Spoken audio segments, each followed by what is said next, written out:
नमस्कार, मार्केट पंचनामा में आप सभी का स्वागत है। मैं हूं सुमित। एक मंगलवार का सत्र छोटे हफ्ते में, जहां पर भारतीय बाजारों के अंदर अंतर्राष्ट्रीय बाजारों की तर्ज पर शुरुआत कमजोर साइड पर हुई।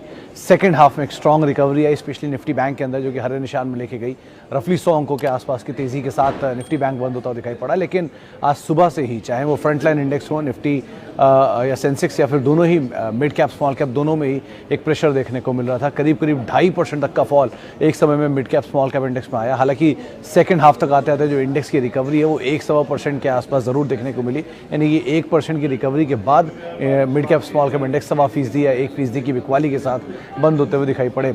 ओवरऑल मार्केट में प्रेशर रहा, और जो प्रेशर है वो लगातार दूसरे दिन आज प्रिवेल करता हुआ दिखाई पड़ा। मार्केट्स के अंदर बिकवाली थी मेटल में, रियल्टी में, आईटी में, पीएसयू कंपनीज में, जहां पर कुछ हद तक प्रेशर बनता हुआ दिखाई पड़ा। थोड़ी बहुत खरीदारी थी प्राइवेट स्पेस के बैंक्स में। आप एक्सिस को देखिए, कोटक को देखिए, आईसीआईसीआई बैंक को देखिए, लोअर लेवल से वहां पर एक रिकवरी जरूर आते हुए दिखाई पड़ी। 388-390 अंकों के आसपास एक गिरावट रही सेंसेक्स में। निफ्टी भी 150 अंकों के आसपास बिकवाली के साथ बंद हुआ। हालांकि निफ्टी बैंक ने आउट परफॉर्म किया, 150 अंकों के आसपास की तेजी वहां पर बनते हुए दिखाई पड़ी। अंकों के लिहाज से मिड कैप में 600 अंकों का फॉल आज के सत्र में आता हुआ दिखाई पड़ा, और स्मॉल कैप इंडेक्स में भी जो बिकवाली थी वो करीब 2-2.5%, 1 से 1.5% के आसपास की देखने को मिली। इंडिविजुअली अगर सेक्टर स्पेसिफिक बात की जाए तो आज प्रेशर था मेटल में सबसे ज़्यादा। हिंडाल्को जैसा स्टॉक हो, और जेएसपीएल, टाटा स्टील, जेएसडब्ल्यू, सब में प्रेशर बनता हुआ दिखाई पड़ा। आईटी में बारिंग टीसीएस, जिसके नंबर्स से और नंबर्स का इंपैक्ट आता हुआ दिखाई पड़ा। बाकी सभी आईटी कंपनियों के शेयरों में आज प्रेशर देखने को मिला, स्पेशली मिड कैप आईटी में। मिसाल के तौर पर बिरला सॉफ्ट जैसे शेयर, जहां पर 10% तक का फॉल भी देखने को मिला। सीमेंट रिसेंटली तेजी के बाद थोड़ा सा बैकफुट पे जाता हुआ दिखाई पड़ा। और उसके अलावा आज जो सेलेक्टिव बाइंग थी वो थी सेलेक्टिव अदानी स्टॉक्स में, सेलेक्टिव एफएमसीजी स्टॉक्स में, जहाँ पे खरीदारी देखने को मिल रही थी। लेकिन ओवरऑल मार्केट के लिए एक और वीक सेशन आप मान के चल सकते हैं। दो तरह के थॉट प्रिवेल कर रहे थे कि शायद बाजार में लोअर लेवल से एक बढ़िया पुल बैक आए, क्योंकि जो ट्रंकेटेड वीक है, तो जो शॉर्ट सिस्टम में है वो शायद कुछ हद तक शॉर्ट कवरिंग में जाएंगे, और वो हुआ भी। लेकिन और ज़्यादा डिप लेने के बाद, यानी 17,400, 17,450 के जोन्स दिखाने के बाद निफ्टी ने वहाँ से एक बढ़िया शॉर्ट कवरिंग दिखाई। लेकिन फिर भी अभी कितनी कैरी फॉरवर्ड होती है, 17,500 के जोन में मेजर पुट राइटिंग है, 17,600 के जो पुट राइटर हैं कुछ हद तक बैकफुट पे गया भी थे। तो ऐसी चीज़ें ये अगर प्रिवेल करती हैं तो कल, क्योंकि क्रूशल दिन है, हफ्ते का आखिरी कारोबारी सत्र है, तो मार्केट उसमें ज़्यादा इसका एक इम्पैक्ट देखने को वहाँ पर मिल सकता है। दूसरा, इन्फोसिस के नंबर्स हैं, एचडीएफसी के नंबर्स हैं वीकेंड पे, तो ये दो बड़े नंबर्स हैं, इसको बाजार काफ़ी हद तक भुनाने की कोशिश करेगा। एक आईटी मेजर, एक बैंकिंग मेजर, तो ये दोनों नंबर्स पे भी बहुत हद तक दारोमदार रहेगा। और जितने भी सिस्टम के लॉन्ग या शॉर्ट्स होंगे वो भी कल के दिन ही कवर होते हुए दिखाई पड़ेंगे। तो ऐसे मल्टीपल ट्रेड विंड्स होंगे जिनके ऊपर बाजार बहुत ही कीनली नज़र रखेगा अगले कारोबारी सत्र के लिए। चलिए अब सवाल जवाब का सिलसिला शुरू कर लेते हैं और कुछ सवालों को शामिल कर लेते हैं। सबसे पहला, अपोलो हॉस्पिटल क्या हुआ, पहले जैसा भाग नहीं रहा। राज साहब, पहले वो निफ्टी का हिस्सा बनने वाला था, अब वो निफ्टी का हिस्सा बन चुका है। तो पहले उसमें जो पैसिव फंड थे निफ्टी में जो पार्टिसिपेट करने वाले थे, ऑब्वियसली बात है कोई भी कंपनी अगर वो निफ्टी में नहीं है, मिड कैप से निफ्टी में जा रही है, तो जो फंड्स हैं जो निफ्टी में ट्रैक करते हैं, निफ्टी बेस्ड फंड्स जो होते हैं, वो उसमें पैसा डालेंगे। तो वो पैसा डाला, वो पैसा डालने की वजह से वो तेज़ी हुई। अब वो पैसा उनके अंदर आ चुका है, तो वो वहीं रहेगा, स्टेबल रहेगा। लेकिन ऐसा ज़रूरी नहीं है। ये कंसोलिडेशन बहुत अच्छी चीज़ होती है। अगर कोई शेयर सिर्फ एक तरफा चाल ही दिखाता रहे तो ज़्यादा रिस्की जोन में जाता है। अपोलो हॉस्पिटल जैसी कंपनी फंडामेंटली सपोर्टिव कंपनी है और धीरे धीरे स्टेबल होकर चल रही है, तो कोई दिक्कत नहीं है। और आपकी जानकारी के लिए बता दूं कि पहले भी अपोलो हॉस्पिटल निफ्टी में जा चुका है, वहाँ से बाहर भी आ चुका है और फिर दोबारा आया है। तो ऐसा होता रहता है। आप बिज़नेस पे फोकस करिए, स्टॉक प्राइस पे फोकस मत करिए। अगर आपने अच्छा बिजनेस असर्टेन करके लगाया है तो 1-2 दिन के भाव से या 1 आध महीने के भाव से बहुत आपको टेंशन होनी नहीं चाहिए। Okay, doctor Lal pathlab, L and T tech, long term view, Pidilite falling continuously. Anil साहब, पीडीलाइट पहली चीज़ तो एक तरफा चला था, तो नया हाई काटा था, तब वो एक तरफा चला था, तो एक तरफा बिकवाली भी बनती है। दूसरा, ख़राब नंबर्स को बाजार डिस्काउंट करेगा ही, क्योंकि क्रूड के दाम बढ़े हैं इतने, तो इनके लिए इनपुट कॉस्ट का मेजर हिस्सा होता है। केमिकल और एडहेसिव्स के अंदर इनपुट कॉस्ट बढ़ने का इम्पैक्ट कंपनी के मार्जिन पर होगा, क्योंकि ये प्राइस हाइक करेंगे तो वॉल्यूम पर उसका हिट आएगा, और वो प्राइस हाइक पूरी तरह से कंपनी ले नहीं पाएगी, जिसकी वजह से बाजार शायद डिस्काउंट कर रही है। Q4 के नंबर्स के अंदर एक वैल्यूएशन भी है कि पेंट कंपनियों के नंबर Q4 में सबसे मजबूत होते हैं, लेकिन उसके बावजूद भी पीडीलाइट के नंबर, एशियन पेंट के नंबर शायद थोड़ा वीक साइड पर देखने को मिलेगा, क्योंकि इनपुट कॉस्ट बढ़ी है। तो पीडीलाइट केस में एक ये बड़ा ट्रिगर है। दूसरा, आपने जो बाकी 2 शेयरों का नाम लिया उसमें एल&टी टेक और doctor Lal path lab sir higher margin side पे इसने पहले ही काम कर चुके हैं। और ये कल परसों में एक आर्टिकल में पढ़ रहा था कि जिस तरह से कंपनियां अब पैथ लैब कंपनियां मेजर डिस्काउंट्स दे रही हैं, ये इंडिकेट करता है कि प्राइसिंग पावर इनके हाथ से अब जा चुकी है। तो ये थोड़ा सा कंसर्न इनके लिए रहेगा, शायद 2 क्वार्टर के नंबर में रिफ्लेक्ट भी हो जाएगा, तो उस हिसाब से आप देखिएगा। L&T take mid cap IT में 5% के आसपास ही कांस्टेंट करेंसी ग्रोथ की बातचीत हो रही है, जहाँ पे TCS की 2.5 से 3% आई है। मिड कैप आईटी के नंबर अच्छे आते हैं, पिछले क्वार्टर में सबसे अच्छे नंबर L&T ग्रुप के ही थे, L&T टेक, L&T इन्फोटेक और माइंडट्री के। तो अभी तो बेलवेदर हैं, नंबर इसी हफ्ते अवेटेड हैं, आप उनको देखिए, उसके हिसाब से यहाँ कॉल लीजिएगा। मिड कैप आईटी में L&T टेक के नंबर का अनुमान बेटर साइड पर एटलीस्ट बाजार लगा रहा है। TCS versus Infosys versus HCL, किस शेयर को बाय करूँ पहले मेरे पोर्टफोलियो है? अच्छा, मैं समझ नहीं पाया, लेकिन फिर भी राकेश सर आपने खुद ही ऑर्डर लिख दिया है। देश की सबसे बड़ी आईटी कंपनी TCS है, second best IT company Infosys है, third best IT company HCL tech market cap के लिहाज से। तो आप तीनों में से किसी में भी जा सकते हैं इसी ऑर्डर में। TCS ऑब्वियसली बात है सेफेस्ट होगी, क्योंकि सबसे बड़ी जाइंट है, आसानी से ईज आउट होने वाली कंपनी नहीं है। ये अगर बैठी तो बहुत कुछ बैठ जाएगा। और टाटा का ज्वेल है, कैश वेज कंपनी है, 4500 का बाय बैक एंड XYZ बहुत सारे रीज़न और दे सकता हूँ मैं। अच्छे नंबर है, वो नंबर में क्लैरिटी मिल गई आपको कि अगले 2 महीने के लिए एटलीस्ट, अगले 3 महीने के लिए तो अब इसके नंबर अच्छे रहेंगे ही, तो अगले देखते हैं उसके बाद नंबर कैसे आते हैं। तो पहली चीज़ तो ये बेटर है। इन्फोसिस का नंबर कल आएंगे, वहाँ सिचुएशन क्लियर हो जाएगी। अगर झटका मिल जाए बड़ा नीचे का तो बात अलग है, तो पॉसिबिलिटी है आपके पोर्टफोलियो में ऐड करने के लिए। HCL में थोड़ा टाइम है, तो उसमें सक्सेशन प्लान्स की बातचीत भी होती है वहाँ पर। तो उस कंपैरिजन में सबसे बेटर सेफेस्ट TCS, इन्फी और HCL, और बाजार शायद इसी को ही ठीक से मार्केट कैप में एडजस्ट कर चुका है। 2 लेकिन तीनों कंपनी ख़राब नहीं है। अमंग द बेस्ट आप चुन रहे हैं, और अमंग द बेस्ट में ये ऑर्डर एक बार को फॉलो कर सकते हैं। ब्रोकरेज हाउसेस के व्यूज़ आपको पता ही है। TCS के नंबर्स के बाद 4000 का टारगेट आज ही आया है। Okay, rail corridor will provide connectivity for UP sugar mill to JNPT port and others. Malik साहब, बहुत क्रूशियल पार्ट है। देखिए, शुगर के केस में मैंने जब तक समझा है इतने सालों में, ये यूजुअली साइक्लिकल कमोडिटी रहती थी। इसमें जो कीमतें हैं वो अगर अपर एंड पर आती हैं, जब आपको एक्सपोर्ट रियलाइजेशन भी बेटर हो जाते हैं, विदेशों में एक्सपोर्ट करने की मंजूरी मिल जाती है, तब आप इसके टॉप पर होते हो। लेकिन इस बारी से साइकिल चेंज होकर वो इथेनॉल स्टोरी, पावर स्टोरी, ऐसा कुछ बन गया है। कंपनियों की डेट अभी भी हायर साइड पर है, प्रॉफिट आ रहे हैं 1-2 क्वार्टर के बेटर रियलाइजेशन की वजह से। कितने कंसिस्टेंट रहते हैं 2 साल तक, 1 साल तक, वो बहुत ज़रूरी है देखना। पावर क्या उनको प्रिवेल करा पाती है या इथेनॉल ने प्रिवेल करा पाती है उस तरह के प्रॉफिट्स को, वो चीज़ आपको देखनी पड़ेगी। लेकिन जिस JNPT पोर्ट की आप बात कर रहे हो, जहाँ से वो एक्सपोर्ट होंगे, उसमें एक रीसेंट अपडेट और है कि गवर्नमेंट ने एक्सपोर्ट करना बंद करवा दिया शुगर के केस में। तो इसीलिए ये एक नीजक रिएक्शन रिसेंटली देकर भी गए थे। तो ये वाले पार्ट को आप इस खबर के साथ क्लब करिएगा और फिर उसको इस परिवेश में समझिएगा। Okay, TCS buy price 3760, sell या होल्ड? राजू साहब, अगर आपने शॉर्ट टर्म के लिए लिया है तो मैं बाजार ट्रैक नहीं करता। लॉन्ग टर्म के तो आपने देश की सबसे बड़ी IT कंपनी ले रखी है, तो कुछ कहना ही मुश्किल है। तो आप देख लीजिए आपका पैरामीटर क्या है, आपने किस तरह से बाजार को ट्रेडिंग के लिए चुना हुआ है या इन्वेस्टमेंट के लिए चुना हुआ है, उस हिसाब से आप अपनी कॉल ले सकते हैं।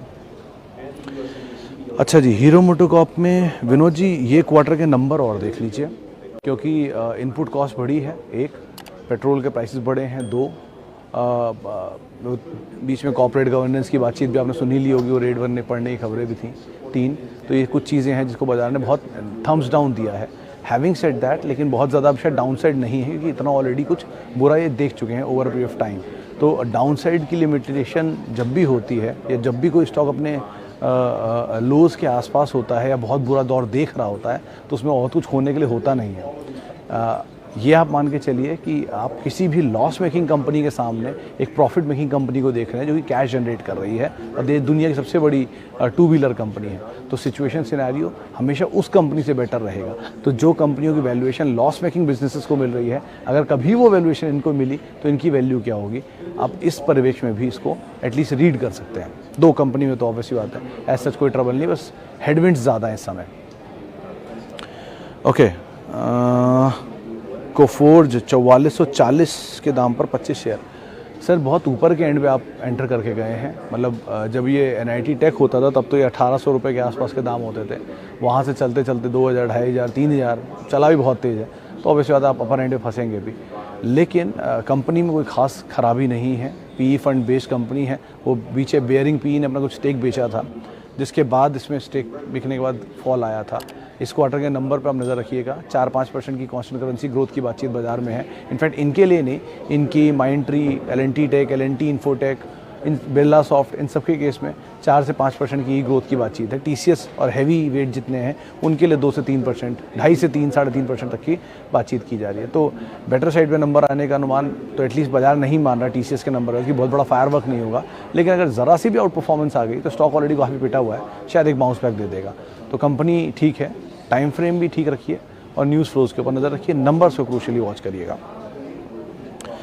Okay, holding BEL and BEML, शिशिर साहब दोनों ही केसेस में एक रिपोर्ट आई थी ये BEL की अभी CLSA की, उन्होंने इसमें बाय साइड के टारगेट दिए थे, 300 रुपये के आसपास से टारगेट थे उनके, और HEL दूसरा कॉल था जो कि उन्होंने तेज़ी की साइड पर बोला था। और BEML के केस में कोई रिपोर्ट नहीं है, लेकिन दोनों में एक केवियट हमेशा अटैच रहता है कि कोई भी सरकारी कंपनी अगर तेज़ी पकड़ती है तो ऊपर के लेवल पे स्टेक सेल आने की पॉसिबिलिटी काफ़ी हाई होती है। OFS अक्सर आते हैं। इसमें आप किसी भी एग्जाम्पल को देख लीजिए, किसी भी सेक्टर की PSU कंपनी में, Power Grid, REC, PFC, SAIL, NMDC, NALCO, Coal India, IRCTC, इतनी कंपनियों के OFS अलग अलग टाइम पर, अलग अलग तेज़ी के समय पर सरकार ला चुकी है, और वो आप देख ही रहे हैं उनकी। और जब भी OFS आएगा वो हमेशा डिस्काउंट पे आएगा, वरना कोई खरीदेगा क्यों, पब्लिक बाजार से नहीं ले लेगी। तो ये केवियट हमेशा अटैच रहता है हर सरकारी कंपनी के साथ, और आपने दोनों कंपनियां सरकारी ले रखी हैं, तो जो तेज़ी का कैच है उसमें अगर आप तेज़ी का फ़ायदा उठा के माल बेचना चाहेंगे तो सरकारी बेचना चाहेगी। तो इस पार्ट को आप ज़रूर ध्यान रखिएगा। लेकिन ब्रोकरेज हाउस से टारगेट आपको मैंने बता दिया। निफ्टी 20 क्या है राज साहब? निफ्टी 20 होता है, अगर आपने कभी ETFs के बारे में पढ़ा हो, एक्सचेंज ट्रेडेड फंड्स, वो होते हैं म्यूचुअल फंड जो कि ट्रेड करते हैं इक्विटी की तरह, उसी का ही एक हिस्सा 20 है। 20 is benchmark indices, benchmark exchange traded funds, उसको शॉर्ट फॉर्म में 20 कहते हैं। अच्छा जी, निफ्टी का 20 मतलब होता है निफ्टी 50 के लिए वो जो बेंचमार्क ETF है वो निफ्टी 50 को रिप्लिकेट करेगा आपके सामने ETF की फॉर्म में। ये एक अच्छा इन्वेस्टमेंट एवेन्यू उनके लिए है जो डायरेक्टली कभी इक्विटी के अंदर पैसा डालने में घबराते हैं, लेकिन फिर भी डायरेक्ट इक्विटी का हिस्सा बनना चाहते हैं, तो उनके लिए बहुत अच्छा विकल्प है। डायरेक्ट आप नहीं जाना चाहते तो म्यूचुअल फंड है, आप डायरेक्ट में रहकर निफ्टी की कंपनियों में ट्रेड करना चाहते हैं तो 20 आपके लिए एक अच्छा विकल्प हो सकता है। तो one of the fine investment Avenue है। किसी भी निफ्टी के बड़े फॉल में आप इसमें आराम से अपनी पोजीशन ले सकते हैं, SIP फॉर्म में भी आप जा सकते हैं, वो आप ऑप्शन देखें, लेकिन एक बढ़िया इन्वेस्टमेंट एवेन्यू के तौर पर आप इसे तलाश सकते हैं। ये गोल्ड में भी अवेलेबल है, सिल्वर में भी अवेलेबल है, तो आप उस हिसाब से भी इनको देख सकते हैं। Okay, Birla soft falling reason, Bhavesh साहब आज एक बाज़ार में खबर थी, बाज़ार के बड़े निवेशक हैं आशीष धवन साहब, उन्होंने कुछ आधा % से 1% के आसपास स्टेक बेचा है, जिसकी वजह से शेयर टूटा, लेकिन ये हर्ड ऑन द स्ट्रीट है, ये कंफर्म खबर नहीं है, ऐसी खबरें बाजार में, इन खबरों के आधार पर शेयर टूटता हुआ दिखाई पड़ा है। मिड कैप IT की बिकवाली या फ्रंटलाइन IT की बिकवाली जो थी वो और कुछ हद तक इसमें फ्लेवर ऐड कर गई, लेकिन ये एक रीज़न बाजार में प्रिवेल कर रहा था जिसकी वजह से कुछ बिकवाली बनते हुए दिखाई पड़ रही थी। बिरला सॉफ्ट में 10% के आसपास फॉल आया था। ओके, टाइटन 2489 क्या किया जाए? अमित साहब, टाइटन जैसी कंपनियों को आप पोर्टफोलियो का हिस्सा बनाइए, वो ज़्यादा बेटर है। दो महंगी साइड पर हैं, लेकिन उनका पोर्टफोलियो भी बढ़िया है, और जेम्स एंड ज्वेलरी सेक्टर में ऐसी कोई कंपनी नहीं है जिसको आप इतना क्रेडिबल मान पाएँ। आप कोई भी कंपनी को कंपेयर कर लीजिए, थंगामाइल को, PC ज्वेलर को, कल्याण ज्वेलर्स को, TBZ को, इनमें से किसी कंपनी को अगर आप खुद ही टाइटन के मुकाबले नहीं मानते तो आप समझ लीजिए कि इसकी क्या क्रेडिबिलिटी होगी। टाटा का ट्रस्ट हमेशा से इसके साथ चलता ही है, प्लस नंबर भी डिलीवर करते हैं अच्छे। गोल्ड में, बिजनेस में तो हैं ही, घड़ियाँ इतनी ज़बरदस्त, एंड अलॉन्ग विद दैट वो हेलमेट और लाइफस्टाइल प्रोडक्ट्स के अंदर भी कंपनी कामकाज कर रही है। मेजर बिजनेस इनका जेम्स एंड ज्वेलरी में है और एक अच्छे एवेन्यू भी है वहाँ पर। क्वार्टर बाय क्वार्टर नंबर्स पे आप नज़र रखिएगा, बेटर किसी फॉल में ऐड करिए, वो ज़्यादा अच्छी रणनीति है। अभी आप थोड़ा अपर एंड पर हैं तो एटलीस्ट बने रहना ज़्यादा बेटर रहेगा आपके लिए। Started an SIP in Tata Communication, thanks for your suggestion. अभी साहब टाटा कम्युनिकेशन तो अच्छी कंपनीज में कोई दो राय नहीं है। इसके अलावा अगर आप ऐड करना चाहते हो तो मैं हमेशा एक ही चीज़ बोलता हूँ, आपको कुछ ना समझ में आया तो आप लीडर के साथ रहिए। Beat TCS, Infosys, HDFC bank, ICICI bank, SBI, Bajaj auto, Hero MotoCorp auto में, एशियन पेंट्स, पीडीलाइट, और इनमें आप तलाश लीजिए, यूनाइटेड स्पिरिट्स तलाश लीजिए कि सबसे ज़्यादा किस में फॉल मिल रहा है, उसको SIP में शुरू कर दीजिए। 4-5 नाम SIP के लिए रख लीजिए। उन SIP में जो सा शेयर आपके धाम से ऊपर चला जाए उसको छोड़ दीजिए, अगले वाले को शुरू कर दीजिए। ऐसे करते करते over a period of time एक डाइवर्सिफाइड पोर्टफोलियो आपका बन जाएगा और कॉस्ट भी नीचे की तरफ आती जाएगी, क्योंकि आप हमेशा ऊपर जाके एवरेज नहीं कर रहे होंगे। तो मान लीजिए अगर आज एशियन पेंट पीडीलाइट 2400 रुपया है और 2400 रुपये में हमने SIP शुरू करी, कल को 2200 आता है, वहाँ SIP करते रहिए, या धीरे धीरे हर वीक बाय वीक या मंथ बाय मंथ आप करते रहिए SIP। अगर वो कल को 2600 आ जाए तो रुक जाइए, फिर आप एशियन पेंट में जा सकते हैं, यूनाइटेड स्पिरिट में जा सकते हैं, यूनाइटेड ब्रिवरीज में जा सकते हैं, और फिर वहाँ अपनी SIP करते रहिए। वो बढ़ने लग जाए छोड़ दीजिए, वापस एशियन पेंट पीडीलाइट पे आ जाइए। ऐसे करके आप मिक्स एंड मैच कर सकते हैं। अलॉन्ग विद दैट आप गोल्ड को भी, एक गोल्ड बीज को भी अपने पोर्टफोलियो का हिस्सा बना सकते हैं। चलिए, बहुत सारा समय भी ले लिया, बहुत सारी बातचीत भी हो गई। बहुत बहुत शुक्रिया आप सभी लोगों का जिन्होंने हमसे सवाल पूछे, और बहुत बहुत माफ़ी उन सभी लोगों से जिनसे आज हम बातचीत नहीं कर पाए। कल आपसे फिर मुलाकात होगी। हफ्ते का आखिरी कारोबारी सत्र है, एक्सटेंडेड वीकेंड है, उसकी प्लानिंग करिए, वो ज़्यादा बेहतर रहेगा। आप मेरे साथ जुड़ सकते हैं @Sumit Research मेरा ट्विटर हैंडल है।